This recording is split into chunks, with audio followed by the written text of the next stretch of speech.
sur les choses du monde. Il n'y a pas la volonté de Dieu sur le travail. Il n'y en a pas.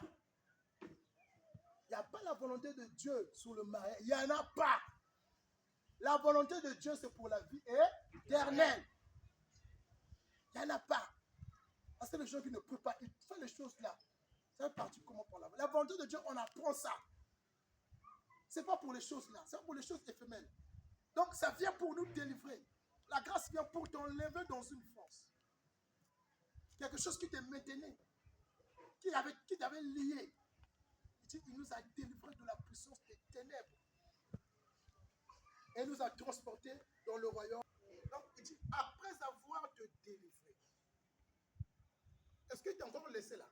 Non. La délivré. Si après quand je t'ai délivré, je ne t'ai pas laissé là.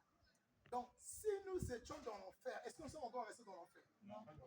Si tu es au Congo, Dieu nous a délivrés, est-ce que nous allons laissé encore au Congo? Non. Il a dit non, j'étais transporté. Donc, après nous avoir délivrés, il nous a transportés dans un autre royaume par son amour de son Fils. Donc, c'est comme s'il t'a enlevé ici, il t'amène aux États-Unis. Il t'amène à un endroit où le sorcier ne peut pas te voir. Où le sorcier ne peut pas t'atteindre. Donc tu es bien fondé de connaître que moi, Dieu m'a délivré, il m'a donné un autre endroit. Donc si pasteur, tu me dis que je te vois, frère, dis même lui, tu es en train de manger. Même si tu serais dit c'est vrai, tu es en train de manger. Parce que ma vie est bien décrite dans les Écritures. Ma vie n'est pas décrite dans ta bouche, elle est décrite dans les Écritures. Il y a des prophéties. Que les gens pensent des prophéties qu'on écoute dans les églises, dans les assemblées des hommes de Dieu. Il te dit même ce que tu as fait hier. Il dit pas mon gars. Ils disent, ah, mais tout ça, ça ne vient pas de Dieu. Alléluia. Amen. On appelle ça les esprits de captivité. C'est-à-dire, quand je te donne une prophétie, tu tombes sur ton problème, je te fais quoi? Je te captive. Je te captive. Parce Dieu ne peut pas te captiver. Dieu, quand il te donne la vie, il te rend quoi? Voilà. Mais quelqu'un, quand on lui donne la prophétie, on te captive, tu la tires envers toi. Et quand tu viens, commence à te taper bien encore, te mettre dans les conditions. Voilà ce que tu vas faire. Mais quand la grâce vient, la grâce te rend libre. La grâce ne te captive pas. La grâce ne te dit pas de prier chaque jour. La grâce ne dit pas que non, il ne faut pas manquer à l'église. Mais quelqu'un qui te prophétise, qui va te dire, il ne faut pas manquer, tu commences à fuir. La grâce rend la personne. Dieu aime la liberté. Voilà pourquoi nous voyons tout le monde sont libres. Verset 14. À qui nous avons la rédemption. Donc, dans la grâce, on a la rédemption et la rémission de nos péchés. Cela veut dire que non, Dieu nous a pardonné pour le bon et pour toujours. Donc, je ne peux pas y m'inquiéter, je ne peux pas demander pardon. Parce que quand Dieu m'a transporté, il m'a délivré, il a tout fait pour ça. Il a tout fait. Ça maintenant, c'est les choses spirituelles. Donc la grâce vient pour ce qui est spirituel. La grâce ne vient pas pour ce qui est physique. Ce qui est physique, la grâce accompagne. Alléluia. Amen. La grâce t'accompagne, mais ça ne vient pas. Ça accompagne. Ça t'accompagne dans ce que tu fais, ça t'accompagne dans ce que tu veux, mais ça ne vient pas. Venir, c'est de te donner. C'est là où Christ il vient pour nous donner la vie éternelle, pour nous pardonner. Donc, qu'il n'y ait pas de confusion, parce que tu pries, tu dois travailler, parce que tu pries, tu dois avoir des affaires, parce que tu pries, tu dois avoir, je ne sais pas, un bon foyer, parce que tu pries. Non, il y a des conditions pour ce que tu cherches. Ce que tu cherches, il y a des conditions sur ça. Dieu même lui-même, quand il a créé l'univers, il a mis des conditions. Il n'a pas violé les lois des conditions de la création.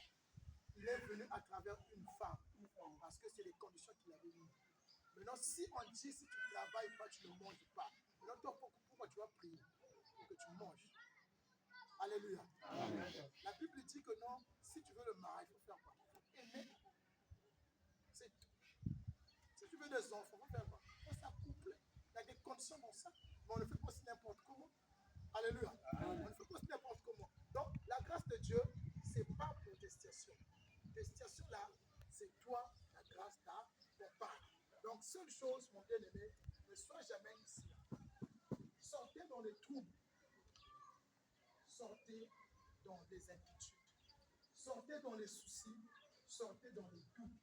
Les troubles, les soucis, les inquiétudes n'est pas pour la parole de Dieu. Les troubles, les soucis, les inquiétudes est pour les choses du monde. Alléluia. Amen. Dans la parole de Dieu, il n'y a pas de doute. Ce que Dieu te dit, tu ne vas pas douter. Parce que Dieu te dit, moi, je ne te parle pas de ta vie. Je te parle de moi. Tu doutes sur quoi?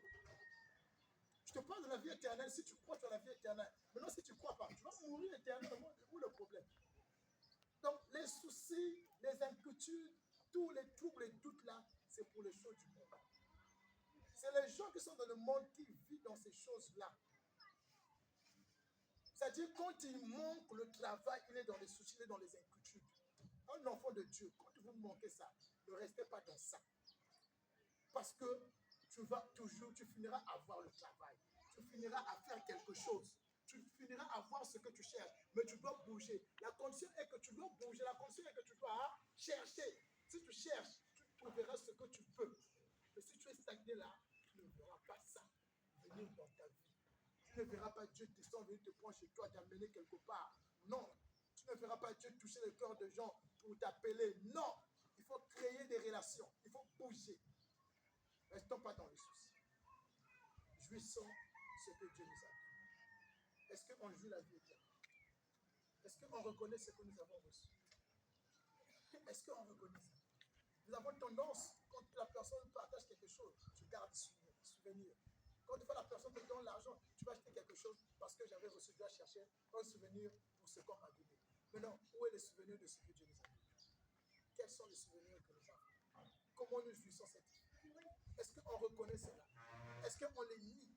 Est-ce que tu connais qu'il y a des choses qui sont dans ta vie? Est-ce que tu sais que tu es béni de toutes sortes de bénédictions? Est-ce que tu sais que tu ne manques rien de ce qui est de Dieu? Est-ce que tu sais qu'il n'y a rien que tu vas demander à Dieu, que Dieu t'avait déjà donné? Est-ce que tu sais que tu es rempli de sa plénitude? Qu'est-ce que tu demandes encore? Il n'y a rien que Dieu va te priver. Il n'y a rien parce qu'il t'avait déjà donné tout. Qu'est-ce que tu vas demander à Dieu? Tout ce que tu vas essayer de demander à Dieu, l'homme du monde ne demande pas ça. Tout ce que tu vas demander à Dieu, l'homme du monde travaille pour en avoir. Qu'est-ce qu'il y a? Dieu t'a tout donné. Tu as la santé sur toi. Même quand le corps tombe malade, réalise que l'esprit qui est en toi n'est jamais tombé malade. Alléluia. Amen. Alléluia. Amen. Donc, essayons de libérer les soucis. Essayons de libérer les doutes. Essayons de libérer les inquiétudes dans nous. Ne vivez pas dans ça.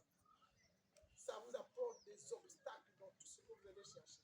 Dans tout ce que tu vas faire, ça va t'apporter des obstacles. Et vivons jamais, jamais sur ça. Ne nous inquiétons de rien, de rien. Un jour, le dimanche passé, j'ai dit, excusez-moi, on va finir par là. Ce passage, la Bible dit que tout ce que vous allez demander à Dieu, voyez tout ce que vous avez demandé, vous avez, et après il dit quoi? Voilà. Donc, ce n'est pas le fait que j'ai demandé, j'ai reçu. Oh, sitôt. Il y a l'accomplissement de ce que j'ai demandé. Ce n'est pas le fait que ce que tu fais, ça t'apporte aussitôt des résultats. Il y a l'accomplissement des résultats de ce que tu fais. Je sais. Pourquoi? Parce que pourquoi dire il y a l'accomplissement? Parce que des fois, ça va demander tes efforts. Des fois, ça va demander ton énergie de faire ça pour en avoir. Donc, le grand problème, c'est que Dieu dit, je vous exauce. Quand vous priez, je vous exauce. Le reste, il y a l'accomplissement. Mais l'accomplissement ne nous amène pas dans le fainéantisme. La patience, ce n'est pas la paresse. La patience, ce n'est pas le fainéantisme. Ne confondons pas la patience de l'esprit. La patience de l'esprit, c'est de endurer, supporter les temps que tu es en train de traverser. Alléluia. Ce n'est pas comme le monde pense d'attendre. Non. Tu attends quoi? Tu attends quoi? Si tu tu attends, tu vas encore bien attendre. Quand on dépose un dossier quelque part, on n'attend pas pendant 2 mois. On multiplie encore les dossiers et on cherche là où on peut encore négocier. Quand l'homme nous a fait une promesse, on n'attend pas la promesse là. Mais on essaie encore de créer des relations pour qu'il y ait encore des promesses. Parce qu'on ne sait pas là où ça va tomber. Ça peut t'arriver, tu es tombé quelque part, tu as commencé de travailler là-bas. Dès qu'on t'appelle quelque part, tu balances le salaire. Tu dis, ah là-bas c'est mieux, je vais aller. Mais il faut aussi réfléchir. Là-bas, le salaire peut être costaud, mais quand tu arrives là-bas, tu travailles que 3 mois. Là où c'était petit, tu pouvais travailler pendant peut-être 5 ans. Donc, toute chose, ça demande la sagesse. Donc, enlevons, ne mélangeons pas les dieux avec les choses du monde. Ne mélangeons pas la prière avec les choses du monde. Ne viens pas pour attendre qu'on te parle de ton souci, de ton problème. On va te mentir. Alléluia. Amen. On va te mentir, bien aimé. Si c'est mieux que ça, si on commence à faire ça ici, la parcelle sera remplie facilement.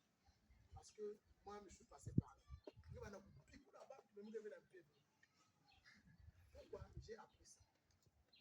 Je vais avoir dans les maisons, maman, papa, je parle. Oui. Parce que les gens voient seulement au diable. Les gens voient seulement sur ça. Surtout quand tu fais rien, c'est fini. Alléluia. Amen. Acclame la parole.